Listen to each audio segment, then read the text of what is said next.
Being isolated can make you feel like you're being abandoned or rejected.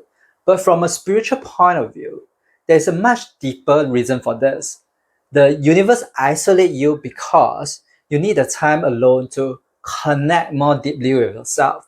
And this isn't just about being away from people or being alone. I learned this from being on a journey for years that isolation actually help you peel off layers of your false self one by one until you reach the deepest part of who you are. There's always something to uncover inside of you, which is why you might experience this feeling of isolation again and again throughout your life. So, what are these layers of the false self that solitude forces us to face? The first and often most challenging layer is our social mask. We all wear some kind of mask when we are around people. And this isn't about being fake. It's just natural to have a role with your friends and family. Maybe you are the fun friend who tells a lot of jokes, the helpful partner, or a successful professional. There is this version of you that is shown to others. Your ego carefully creates this role to help you gain social approval. It's also the part of you that is easily influenced by what other people think. For example, if a group of people believe that something is wrong, you won't do it. Your ego does this to protect you on a social level. It helps you to impress others so that you will feel belong and feel liked. But in solitude, there is no audience to perform for. There's no one to impress. There's no one to validate you. This lack of outside approval and influences forces you to sit with who you truly are. It makes you ask yourself, who are you when there's no one around you? When there's no one to judge you or compliment you or give you applause? Who are you? Isolation strips away the social mask that you're grown used to wearing. And once that social mask is gone, and you are left in this quiet space with just yourself, solitude uncovers another even deeper layer, the hidden belief that you hold about yourself. You see, without other people around to tell you how great or bad you are, you're left with your own thoughts and feelings.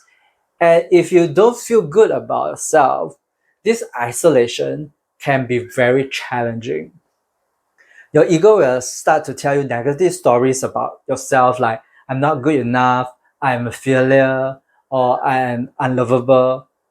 When you are alone, your ego will turn all the attention on you because you have no one else around you to blame or project those feelings onto. And this can bring out very painful feelings of loneliness and unworthiness.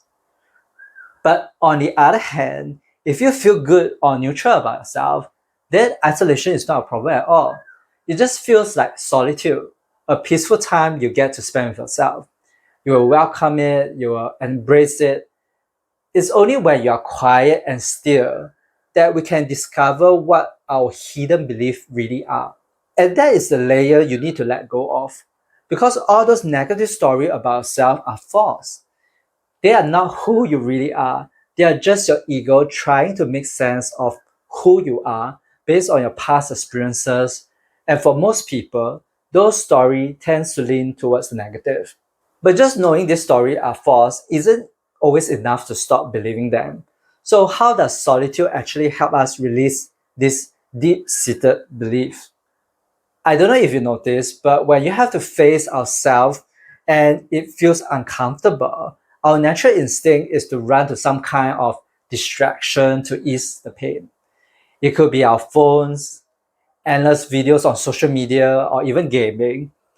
Isolation can help you see what your coping mechanisms are, which is great for developing self awareness.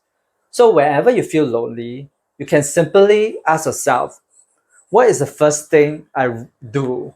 What do I run towards? What do I use to numb my feeling, my pain? And then you observe. It will give you a lot of information about your habits and behaviors. Even though isolation gives you the personal space you need to truly get the benefit of solitude, you have to practice silence. Silence means being the observer. It means watching your thoughts, your emotion, and your coping mechanism. Instead of running away from your thoughts and feeling, you have to sit with them. You don't have to agree with them or even feel sorry about yourself. You just have to watch them. Like, what are you thinking right now? You watch, you see your thoughts. You have to create enough space between the observer you and your thoughts, and just be present with what you are feeling and let the emotion runs out by themselves. Think of it like a child throwing a tantrum. You just let their emotion run their course, and you're just there with them to offer some comfort. You respond to them, but you don't need to react to them. You don't get triggered and get angry too. If you do, it means that you are being carried away by their emotions. Instead, you know that they are having a difficult time and they need to express themselves. So you let them have their moment, and eventually their emotion will pass. The same thing applies to your own feeling. You are there to listen to all the stories your mind tells you. You don't shut them off, like push them aside, numb them, but you also don't agree with them. You just let them know that you have hurt them. And the power of those emotions will slowly die out. And from my own experience, they will show up less and less. This is different from running away and not addressing them, which only makes them stay with you in the background. Giving your emotions space to be seen, to be heard, to be felt, and then process them works better. And as you get better at this practice, as you learn to observe the mental and emotional layers without getting lost in them, you start to feel what's underneath. You begin to connect with your spiritual self and your higher self. You will feel more whole, you gain more clarity. This is where the real journey begins. This is the ultimate reason the universe isolate you. It's not just to connect with your soul, but to learn how to commit to your soul, to make the partnership with spirit your number one priority. From my own experience, the universe keeps bringing me back to this isolated space because it wants me to put my spiritual connection above everything else. Relationship, career, health, they are all important, don't get me wrong, but they are secondary to my alignment with spirit. You have to become so rooted in yourself that when the isolation ends and you re-enter the world, others cannot knock you off your center.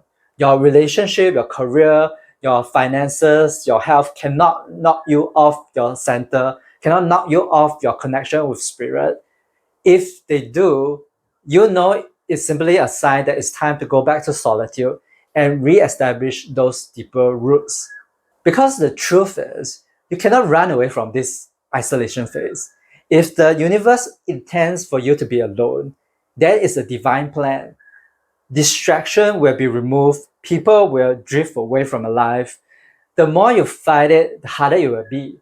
So the best thing you can do is just to embrace it and just surrender to the flow. Because this period of isolation isn't a punishment, it's the secret space that you need to finally learn to make your relationship with yourself the most important one of your life. Isolation is an integral part of spiritual awakening, and if you feel like you and your friends are drifting apart, this next video will help you deal with the grief you feel.